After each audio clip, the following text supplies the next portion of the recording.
Are you ready to take your message, your business, and your life to the next level? Want to learn from someone with more than a decade of experience, training tens of thousands of people from all around the world? Hi, Cliff. This is Pauline from Auckland, New Zealand. John from Calgary, Alberta. Amy Porterfield. Michael Hyatt. Dan here from Dunedin, New Zealand. Ray Edwards. Mark Mason. Mike Stelzner. Pat from Smart Passive Income. It's Darren from Melbourne, Australia. Now is the time to live the life of your dreams and do the work you feel most called to do in the world. Welcome to the Cliff Ravenscraft Show. Here's your host, Cliff Ravenscraft. Welcome back, my friend. I am super delighted and honored to bring to you the conversation that I recently had with my great friend, Ray Edwards, talking about the messiness of the entrepreneurial journey and the idea of how to avoid business burnout.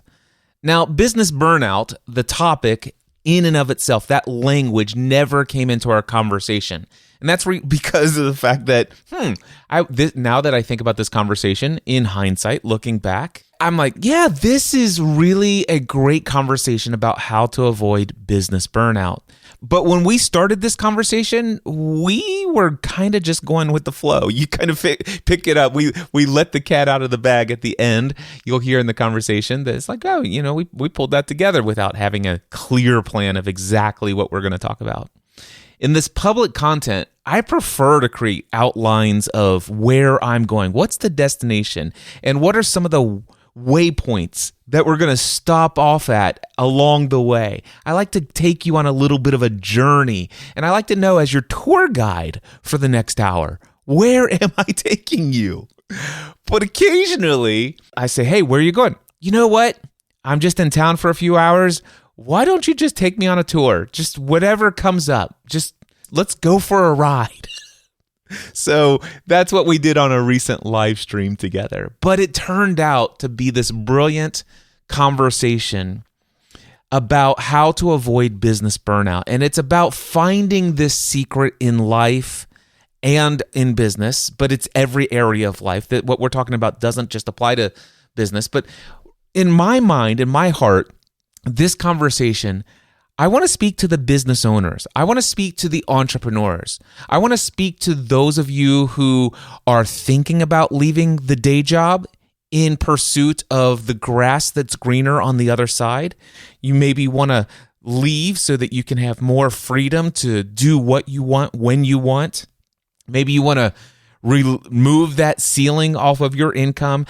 There's all these other huge, massive things that are just awaiting you on the other side of life once you leave the day job. If that's you, I want to talk to you for a moment in this episode. And of course, I want to speak to those of you who have been full-time self-employed, whether you voluntarily left or you waited until they pushed you out. For whatever reason, you're now full-time self-employed. You started that business. You've been working around the clock.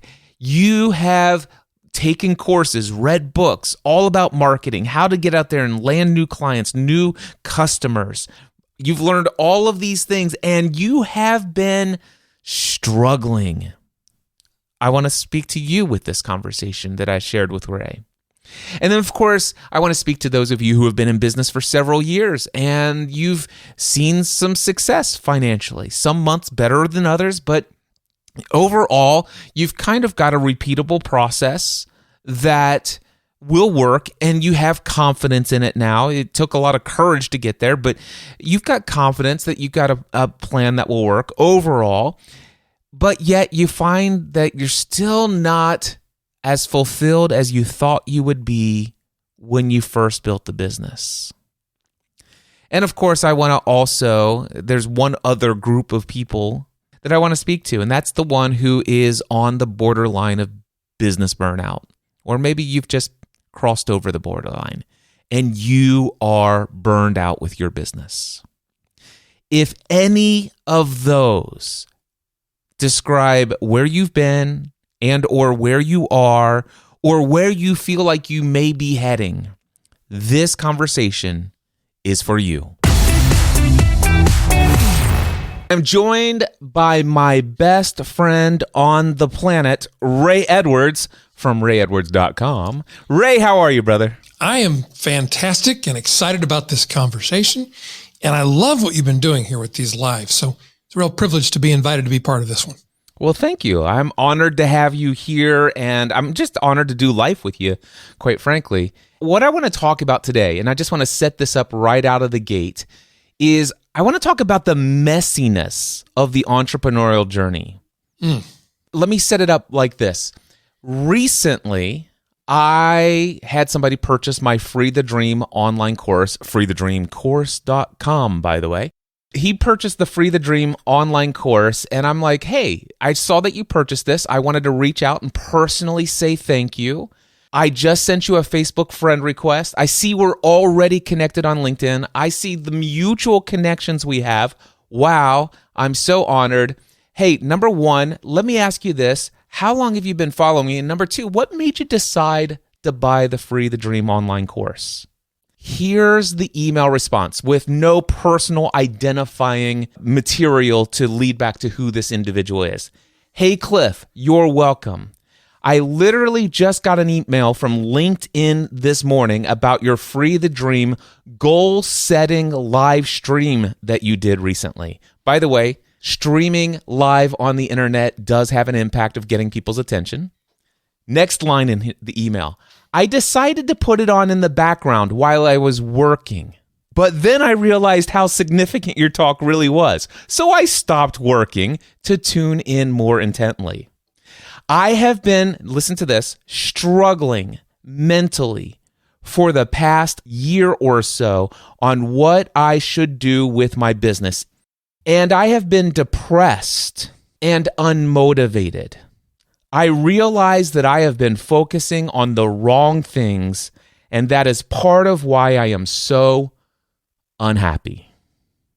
Now, Ray, you and I both have the honor of serving many thousands of people who are on this online entrepreneurial journey. And one of the things that I emailed back to this individual is, dude, first and foremost, I just got to tell you, you are not alone with what you are experiencing. Would you say that that's accurate on your side of the fence over there? Absolutely. There are many people experiencing that very thing he described. Why do you think people get into that position? This is somebody who is full-time self-employed. This guy's been in business for several years and yet is expressing, wow, I don't even know what to do with my business. I feel stuck. I feel depressed. I feel unhappy, unfulfilled. It seems like I've just been focused on the wrong thing. The reason why it doesn't matter what this person's name is and what his business is because it is so frequent, so common. But Ray, what do you think is the common reason that you've seen for people who are going through this? Well, there's a couple of different levels I could answer this question on. The first one being he actually, I feel, supplied a big part of the answer in his message to you. I've been focused on the wrong things. You and I both are aware that what we focus on, we tend to get more of that. We notice more of it. We begin collecting evidence, building a case for the thing we notice, the thing we're focused on. There's that saying that where focus goes, energy flows. So zooming out, I think it's a bigger problem than just focus. I think most people have no training in how to manage their own nervous system, their own thinking and feeling and speaking, and the way they move their body or don't move their body. So it's a multi-layered problem. I think it's poor training. We've been trained how to feel miserable, and most of us have practiced it all of our lives.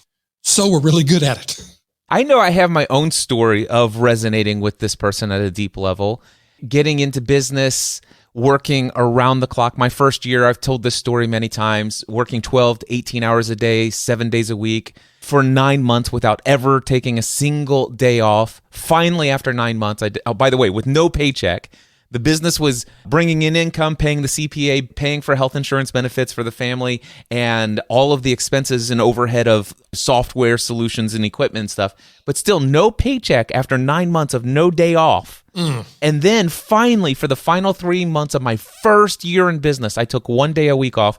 But this is the way my mind was working at the time. I could only allow myself the permission to take 1 day a week off if I would agree to myself to increase the number of hours that I put into the business the other 6 days of the week.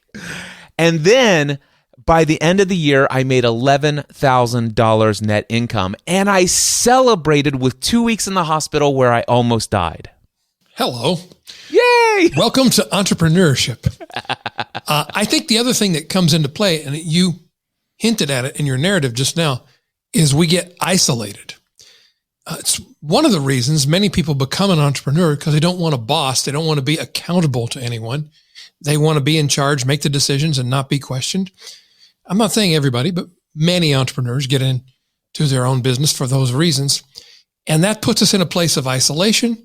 And now we're in the echo chamber of our own habitual thoughts and emotional patterns. And if you haven't consciously chosen those patterns and thoughts and habits, it can lead you into this dark place called depression and anxiety. And it's tough to know how to get out because you're paralyzed once you realize where you are. Well, Ray, I know that you are currently writing your third professional book. I know you've written many books in the past, but you got your third book about business coming out soon. Is that correct? Yes. What is that book about, and how does that relate to what we're talking about here today? The book is called Read This or Die, Persuading Yourself to a Better Life. And that book it's about how I found myself in a very similar place. A situation where all the things that I had believed up until that moment were called into question because of the diagnosis I received of Parkinson's disease. And over time, I had to deal with the depression of learning I had an incurable, degenerative, progressive disease, of dealing with there are many symptoms. Most people think it's just like shaking hands, but it's so much more than that. There's other things that one has to deal with. And then I had to start questioning my religious beliefs, my beliefs about business, my beliefs about relationships, my beliefs about my own worth, because for all my life, I had used not all my life, but since my teenage years, I had a mantra that said my value came from my ability to produce. And I thought that was a virtue. I mean, that was something I repeated with a religious fervor. And so I had deeply driven that pattern of thinking into my brain. And then I became a person who was in a position where I physically could not produce at the levels at which I was producing before. And so that particular belief did not serve me very well because I began to feel kind of worthless. So I was driven to a place of having to change so many of the things I believed, the things I was saying, the things I was doing with my body, the habits I was reinforcing or building into every day. I found myself not able to, I just didn't seem to get any help from my traditional sources of help. My pastor, my psychologist, my therapist, my doctor, my nutritionist, all the people that had helped me up until then, none of it seemed to be working. So I realized one day I've got to change all of this, and I've got to change it now or I'm going to die. And a friend of mine named Jim Rutz, a long time ago in the copywriting and advertising business, had written a promotion for a health newsletter product. And his headline for that product was Read This or Die. So I borrowed Jim's headline for this letter I wrote to myself. And this was a sales letter selling me on the new beliefs I had to adopt in order to feel happy, to feel joy, to feel peace instead of fear, depression, and anxiety. So it was me getting leverage on myself with a very visceral headline that I knew worked for me in my own case, which was Read This or Die. And the sub-headline of my letter to myself was, if you don't get this taken care of, you're going to bleed regret and find yourself in an early grave. So it was pretty heavy duty self manipulation, if you will, but it worked.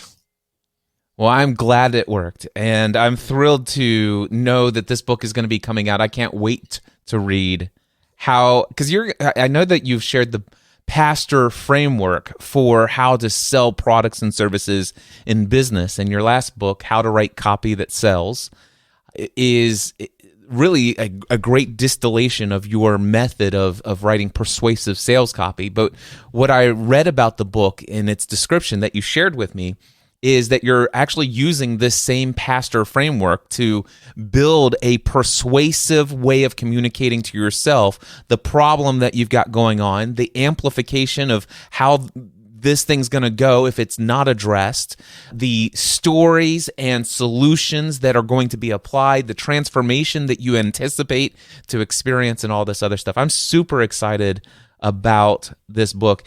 The book is coming out when? May 23rd of 2023.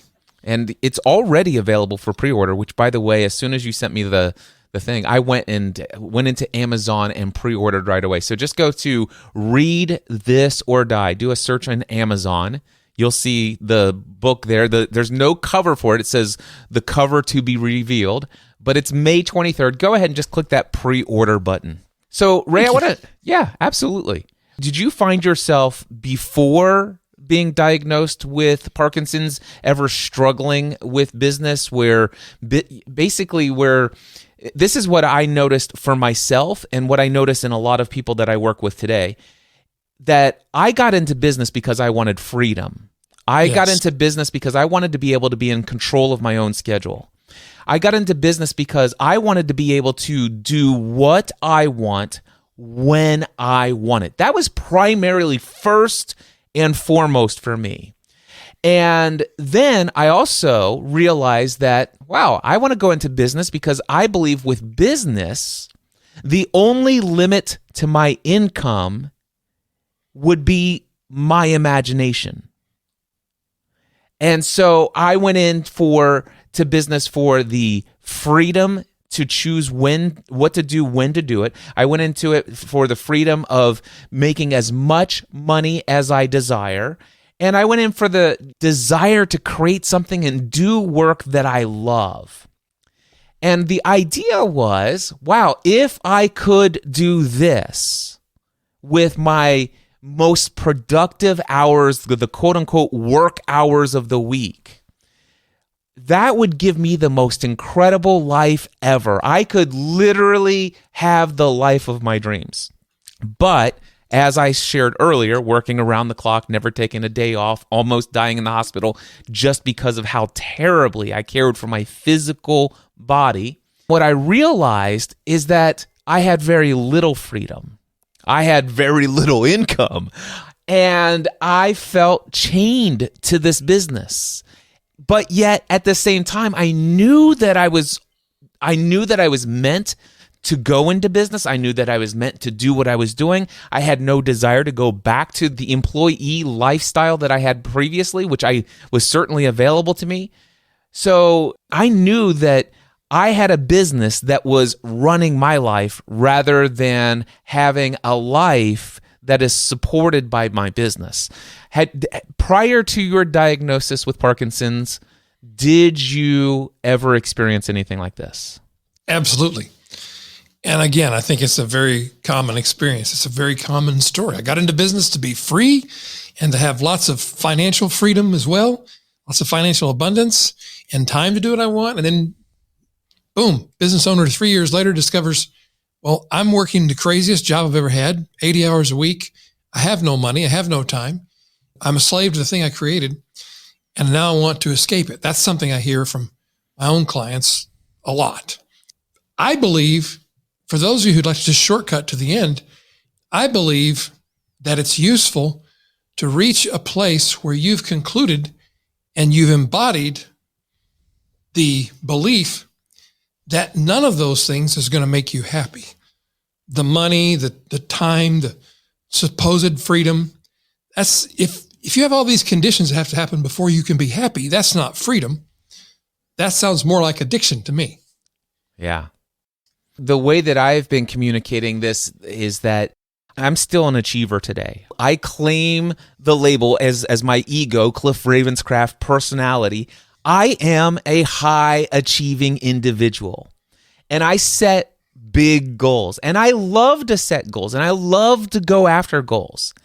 And I used to believe that the greatest joy was the achievement of one of those goals. And that's why I kept setting goal after goal after goal after goal, because I wanted that great joy as often as possible. But what I've learned for myself is that there is very little joy, or what joy there is extremely short-lived in the achievement of anything. It goes back to an Earl Nightingale quote from The Strangest Secret that he said, success is the pursuit of a worthy idea. It's the pursuit of something. It's the becoming of who you are in the process of going after what you want. And so that is, for me, what I have discovered. I am a high achiever. I want to set goals, but I require no achievement of any goal ever for peace, love, joy, abundance, and feeling worthy. Yes. So many of us start out on this journey working for those things, working for peace, working for joy, working for contentment. And the truth is, I think, this is my hallucination, that it's better to work from peace, from joy, from contentment. And then I too enjoy the game of having big goals and working toward them and enjoying the process of working toward them. I have found achieving them not to be as pleasurable as actually the process of working toward them. And I use that same definition from Earl Nightingale. I listened to his Lead the Field program probably 100 times when I was driving around in my car selling insurance. That definition of success is tattooed on my brain. Progress toward a worthy ideal. That means I can be successful today because I made progress. I love that. And well, okay. So I feel a little bit of caution even in that statement. Think about this. Did you say I feel worthy because at least I made progress? No. Okay, I said I can be successful today. I think I see where you're headed. Like the actual idea that I need to make progressive realization of a worthy ideal says I have to work somehow to get the joy, to get the feeling of success. That's a fair point, if that's the point you were making. Yeah, it is the point that I'm making. I think the joy comes from just being. Yeah. It's out of the being that you have this abundance, and it's the being that you are, the unlimited being that you are, that propels you to work towards the achievement and attainment of the things that your heart desires. But if you can come through it, you're not any more worthy, you're not any more happier because you've made progress. See, and this is something I've learned as well. Okay, here's the word of the day from Cliff. Equanimity. Equanimity is one of my favorite things that I've learned from, at least, I'm sure it's all over the world, but I learned it most from my studies recently over the last couple of years of Eastern philosophy. And equanimity is this idea that you want to be, you don't want to go so overboard on celebrating your wins, because when you celebrate your wins, it's almost as because you achieved and something went what you perceive to be right or good or all this other stuff. It is a reason for you to feel good, to feel elevated. But with life, you can't experience wins and you can't even have the definition of a win without a failure or a setback or a lack of progress. You can't have progress unless you know what the lack of progress about being stuck or even moving backwards a little bit. So what I've learned for me is that I want to celebrate and pat myself and say, okay, this is great. I love that I just had, for example, there was 1 month, a big financial win. Oh gosh, I just landed this many clients. But if I celebrate that and I tie so much of my emotional well-being on those kind of achievements, what happens in a month where it's a very scarce month, which on the entrepreneurial journey, Ray, as you know, can happen at any time without any warning, no matter what your experience level is in the business journey. Yes. And so what I want to get to is a place of equanimity where I don't get overjoyed, where I make a couple grand more or maybe many, many grand more than what I need in my business in a certain month. If I can actually get to the place where I don't even get bothered. Do you remember the Jimmy Fallon Twilight? Did you ever see Jimmy Fallon and his parody of Edward Cullen, Robert Pattinson, back in the Twilight movies? He goes, "Are you bothered?" But I don't want to be bothered. I don't want to have an emotional swing low, down, just because I'm $7,000 or $8,000 or $9,000 deficit this month than what I need minimum to make ends meet. Because those days do come.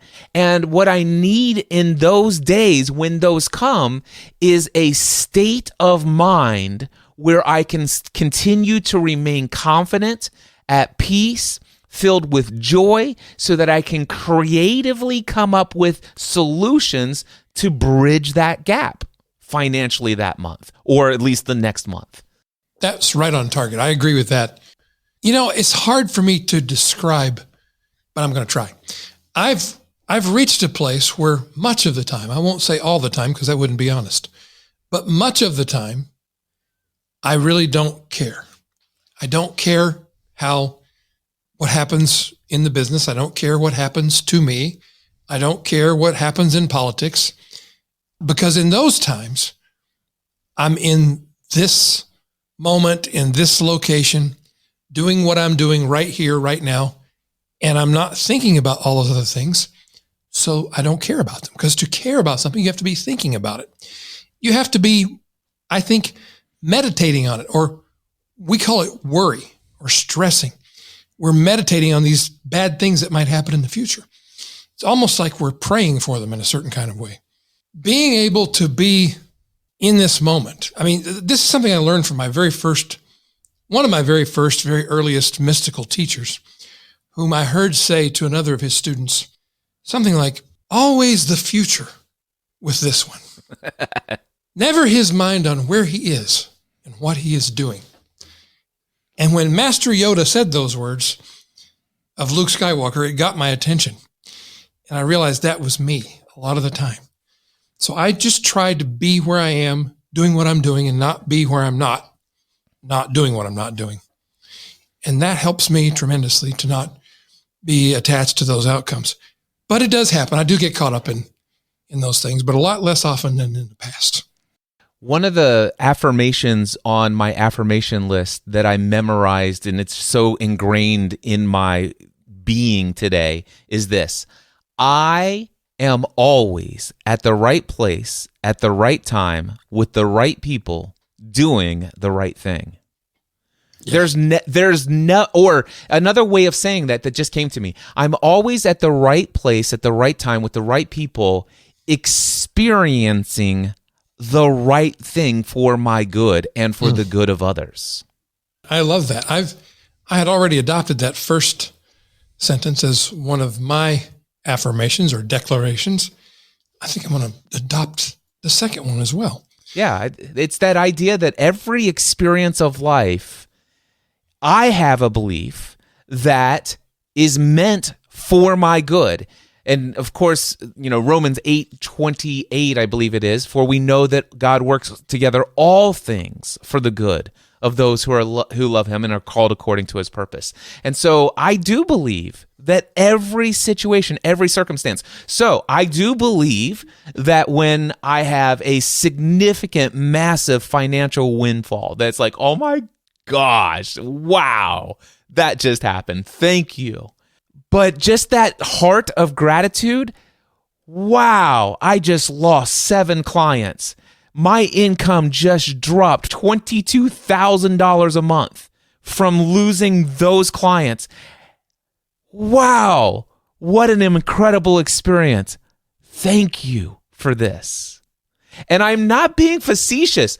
I am at a place where I am filled with gratitude when it seems as though everything has gone wrong, as much as I am filled with gratitude when it seems that nothing could ever go wrong.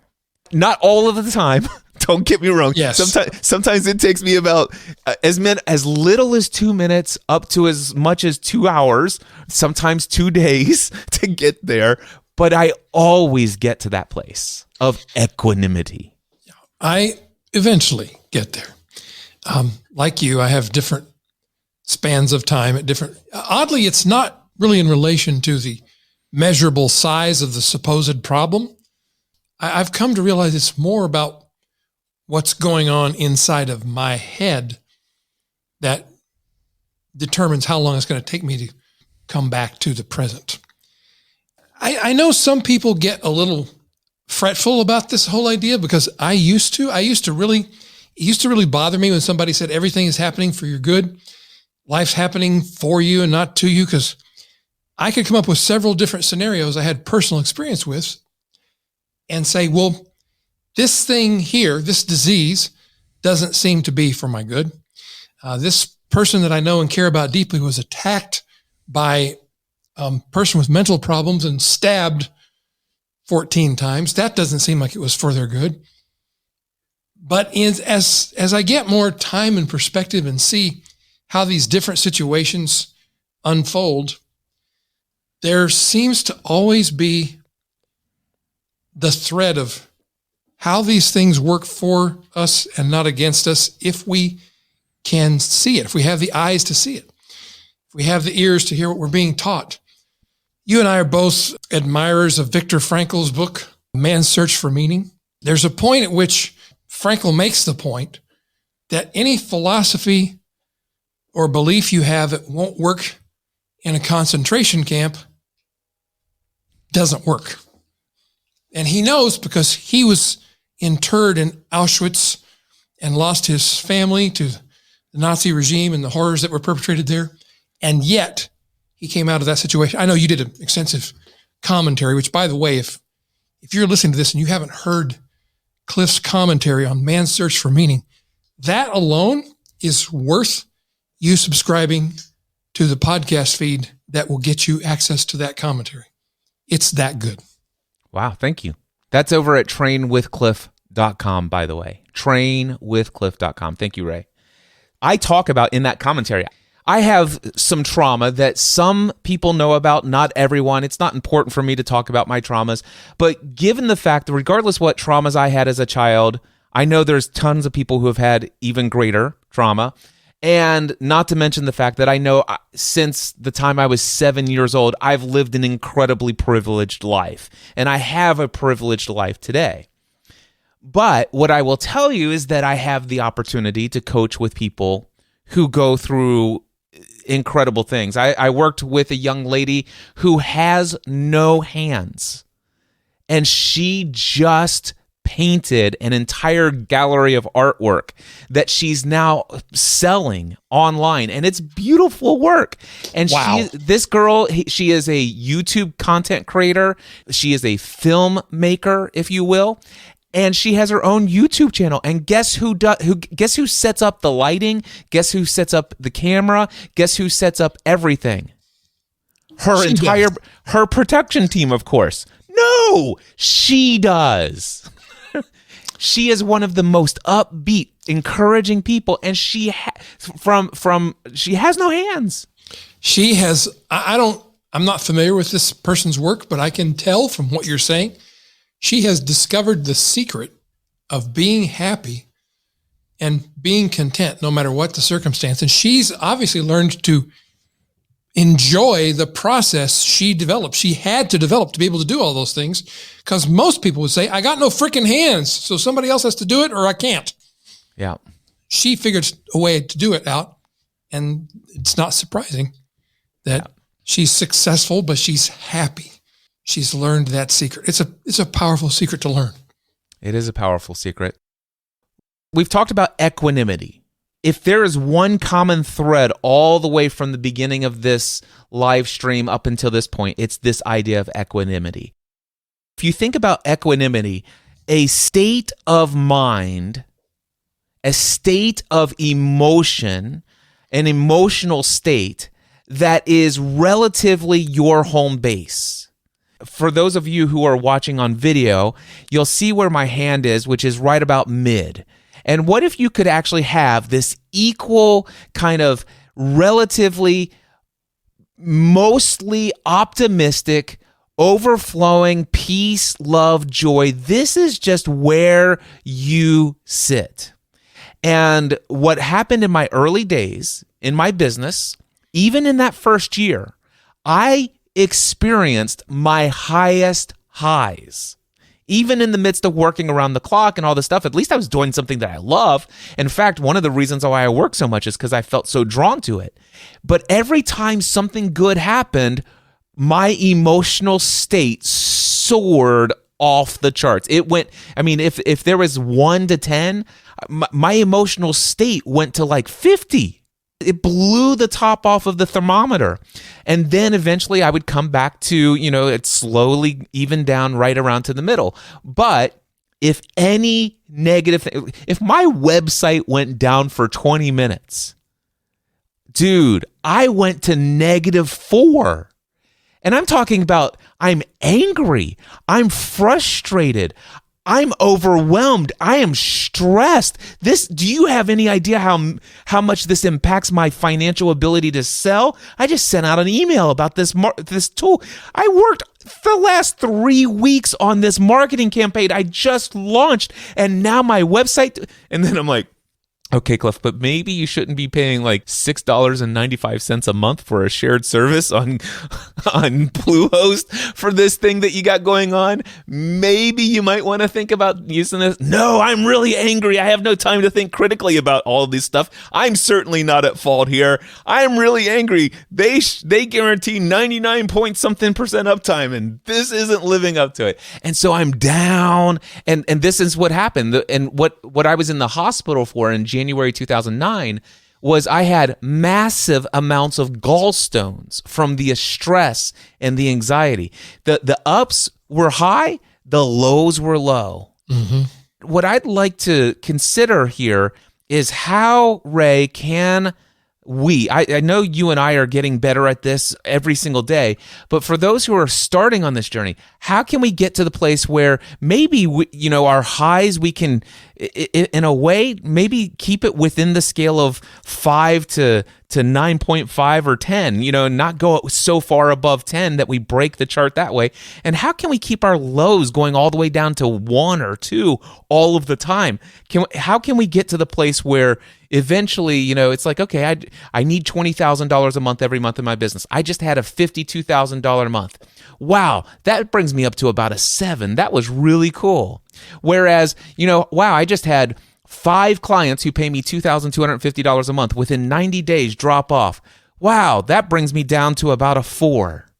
And get to the place where hopefully one day neither one of those really takes us away any more peace, less peace, more joy, less joy, more worthy, less worthy, more abundance, less abundance. What are some of the things people can do to begin the practice of having more equanimity in their emotional experience of life and business? I love that you use that word, because something that I've been saying a lot lately, people ask me how I'm doing. I say, all things being equal, I'm doing great. And they think there's some kind of like qualifier saying, I've really got some big problem you don't know about. No, I mean what I say. All things are equal. I'm doing good. Hi, Siri. How are you? She always wants to participate. Such a helpful entity. She says she's pretty good, thanks, on my end. There's so many tools that are available. She said all things being equal, she's doing great.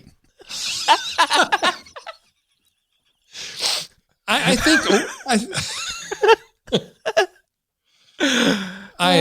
think awareness in itself is helpful. If you start becoming aware of when you're riding that roller coaster, and this is going to seem so simple, I hallucinate. Most people will just think it's ridiculous. But a few months ago, I started a practice. I track my mood 4 times throughout the day. I have a little reminder that pops up, and I track my mood on a scale of 1 to 10. And I started deciding that instead of tracking how I was feeling randomly when the alarm went off, I was going to start deciding where I am on this scale now, starting now, just as a way of thinking about it differently. And guess what? My overall happiness or equanimity or contentment has raised by about 3 points. Because whenever I do this, my first thought is, I think I'm about a 5. And I'm deciding I'm going to a 9. And then often I'll think, why am I stopping at a 9? If I'm deciding, I'm just going to go for a 10. So 10. And then I begin to think about why I'm at a 10.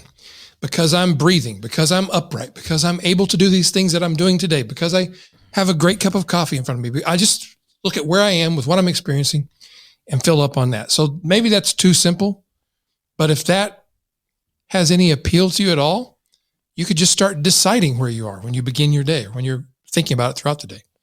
That's one way.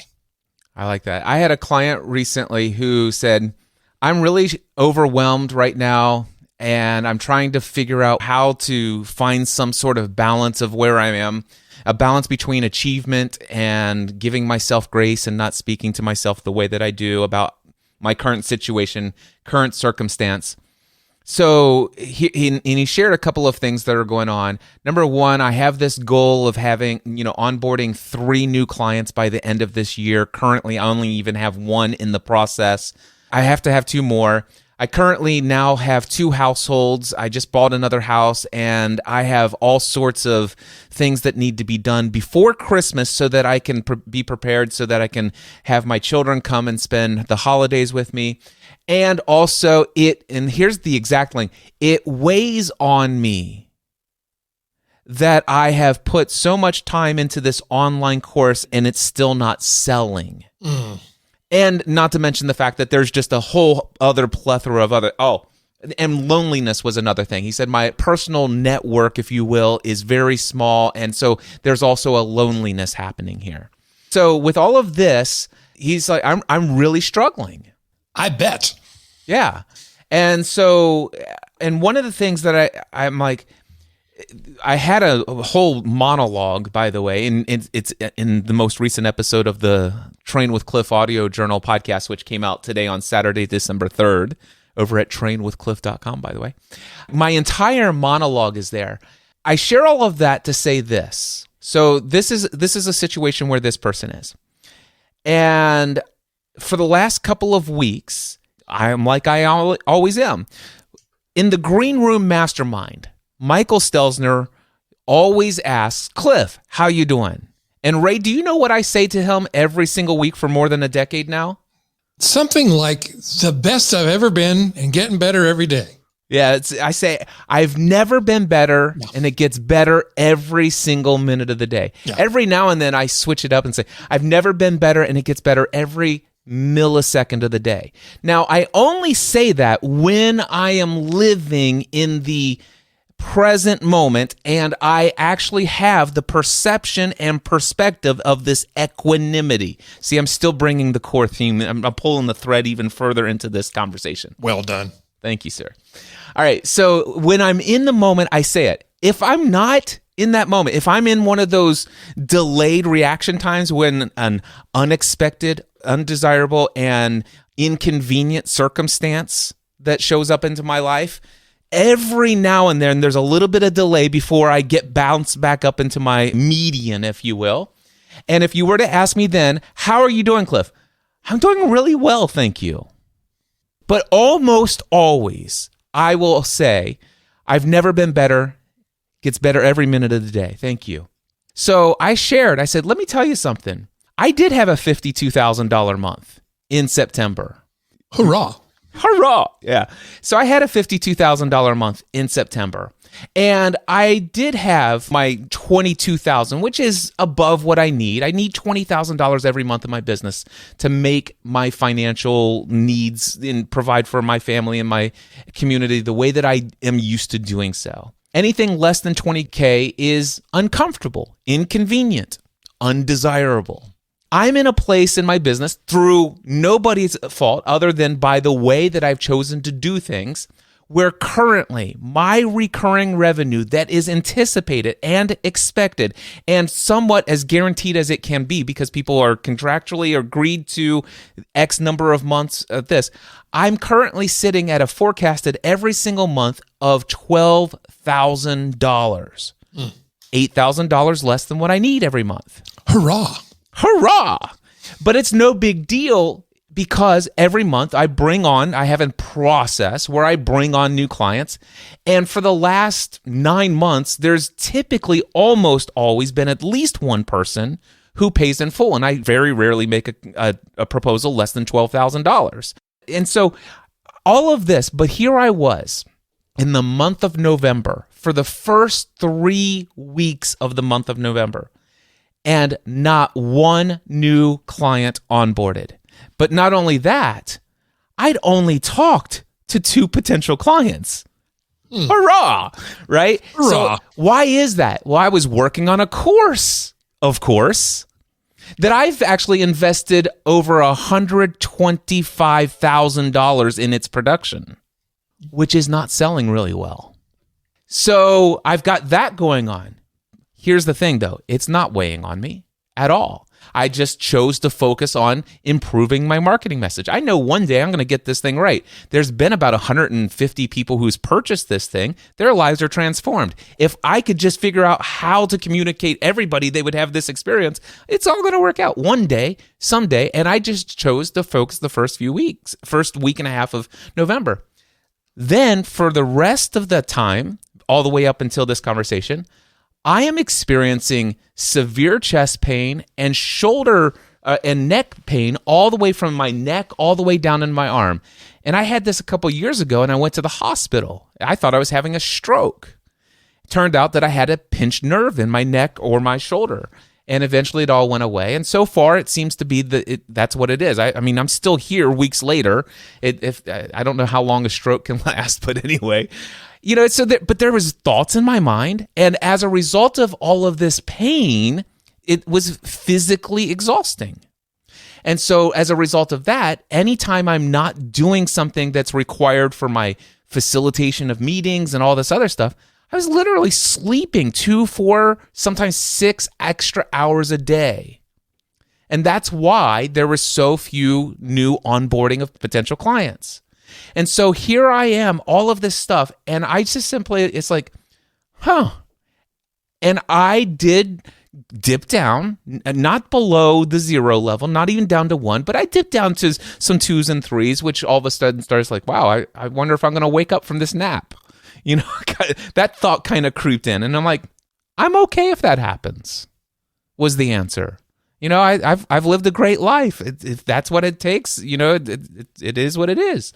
So I share all of that to say that it is possible to have all of this stuff going on as an undercurrent and still have your life going well. Now, what I did is I went to my trusty journal, and I'm like, dear God, this is what's going on. This is what's happening. These are the things that I'm noticing. This is what I'm aware of. This is what I'm focused on. This is how I've been tempted to perceive what's going on here.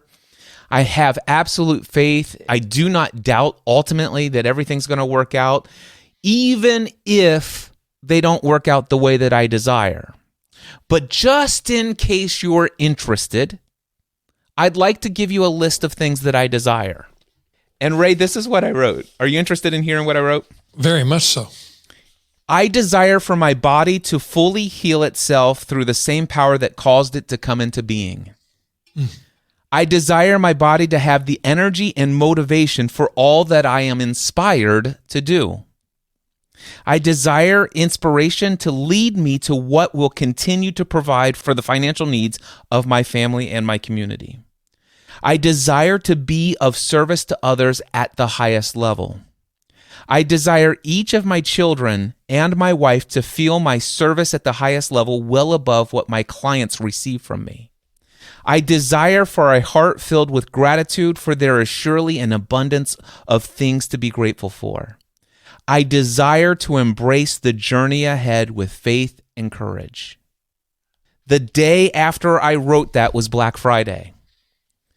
At about 1 or 2 o'clock after waking up from another nap, sitting in meditation for a moment, it came to me. Black Friday through Cyber Monday sale. Go to your keyboard and write. I wrote an email, and in the next 4 days, generated $12,000 in sales. Hoorah. Hurrah! But I would actually be here with as much energy, with as much enthusiasm, with as much gratitude, with as much love for life if I would have ended the month at 13,000. And Ray, the reason why I say that is I know you know this is true. You would confirm that, wouldn't you? Yes, I was going to interject and say that the thing that makes this remarkable is I know that to be true. 100%. He knows it to be true because he's witnessed it. Yep. I've been there, done that several times. And also, Ray, are you free to talk about what's going on Monday? Sure. Okay. I hadn't planned to do that, but I just checked in with myself and gave myself permission to talk about it. So Ray, you've got this incredibly awesome business. Here you are on a Saturday afternoon hanging out on a live stream with Cliff Ravenscraft. I've been watching your social media. You've been publishing to the socials all week. I've seen what's going on, the things that are being planned and going on in the background of your business and stuff like that. You've got a lot of things going on.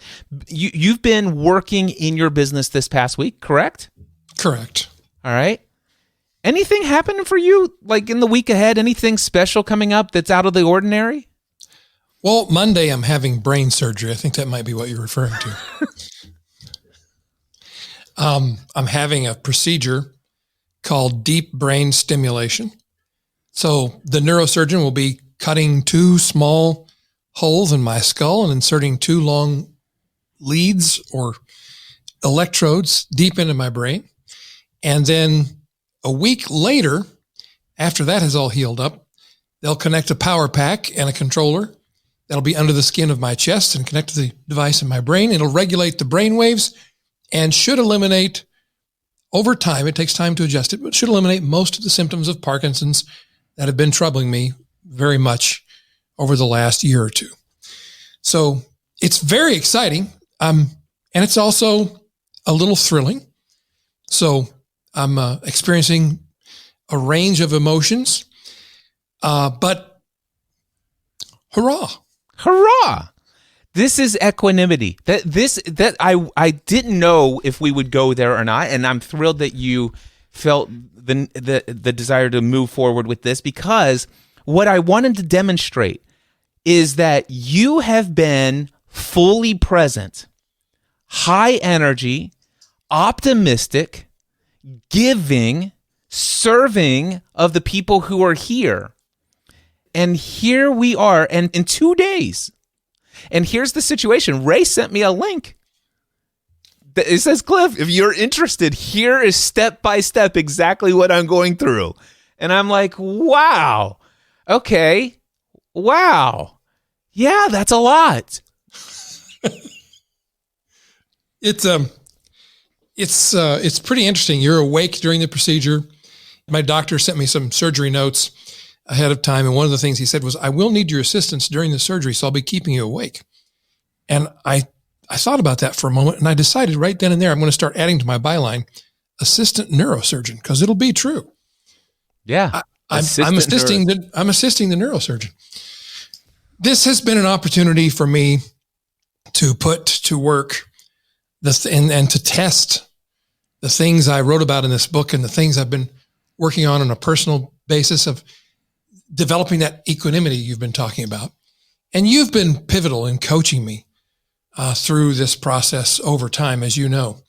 There are so many tools we can use to develop that feeling of equanimity, whether good things, quote, what we deem good things or what we deem bad things, or pleasant or unpleasant things are happening in our life. So we can have an emotional home base of equanimity, all things being equal, being content, the secret of being content no matter what the circumstances.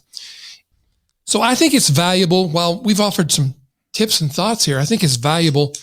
And more than that, I strongly recommend getting a coach, because that person can help you develop the skills of having this feeling of equanimity regardless of what's happening in the external world. Yeah, and I strongly recommend that you go and pre-order the book, Read This or Die. Go look it up in Amazon and pre-order. It's coming out May of 2023, but if you go and pre-order it now, it'll automatically be delivered to you. That, Ray, is going to wrap it up for this live stream. What'd you think about coming up with something on the fly? How'd we do? I think we did great. I think I've enjoyed this so much. It's been fun and exciting and interesting to be in this conversation with you and all of our guests. It's been a great way to spend this part of the afternoon. Thank you. Hey, if anybody wants to learn more about the things that you're doing, Ray, can you tell people what places should they go to find you? I would just go right on over to rayedwards.com. And if you wish, you can sign up for our email list. I have a thing called the Daily Ray, because I send emails every day. I promise you, I'll send you an email every day. And you'll be aware of all the things we have available. Many of them are free. And I would love to have you join us and experience some of that if you are so inclined. Well, there you go. That was my conversation with Ray Edwards. Ray has his book coming out May 2023, Read This or Die. Go search for it, pre-order it, have it delivered to you in May. There's no doubt in my mind that Ray has experienced a lot in his business. And I've been on the sideline watching all of it as a very close personal friend. And I just know that all of the insight from all that Ray has been through will make it to the pages of that book. Read This or Die. Of course, Ray and I spoke about our mutual admiration and respect for Viktor Frankl. And if you have not read the book, Man's Search for Meaning, I highly encourage you to check out that book. Read that before the next 30 days is expired, because it will help you gain a whole new perspective on finding meaning in life. It is an incredibly powerful book. I just want to say thank you. I'm releasing this right around the holidays, so Merry Christmas, Happy Hanukkah, whatever you celebrate this time of year, many blessings to you. It has been an honor. Stephanie and I are celebrating 17 years that we have been podcasting together. I absolutely am overjoyed about the experiences of life. And I do mean all of the experiences. I'm overjoyed and filled with gratitude with all the incredibly positive, awesome wins of the week that I've had all of these 17 years of this podcasting journey. And I'm incredibly thankful and filled with gratitude of all of the things that I've learned and how I've grown from the undesirable, the unexpected, the inconvenient situations and circumstances that have come my way. I didn't always have equanimity, but they have helped me grow and understand the secret of equanimity and how nothing in the external world will ever bring me lasting peace, love, joy, and abundance. But it is accessible, and what I've learned throughout my entire life, I'd always had access to it. I was just unaware of it back then. But peace, love, joy, and abundance is available within. And if you're thinking about making a change from your day job so that you can find more peace, love, joy, and abundance, if you're thinking about shutting down one aspect of your business and pivoting to another area of your business and doing something completely different. That may be an incredibly powerful step, but if you're doing it because you think it will give you more peace, love, joy, and abundance, I encourage you, before you make any rash changes in life, see if you can't go and find this crazy thing that Cliff and Ray and so many countless other people have been talking about in this world. This finding peace, love, joy, and an overwhelming sense of abundance from within. That is my prayer for you in this holiday season and in the year and years ahead. Many blessings. Until next time, I encourage you to take everything you do to the next level. Mindset, answer man.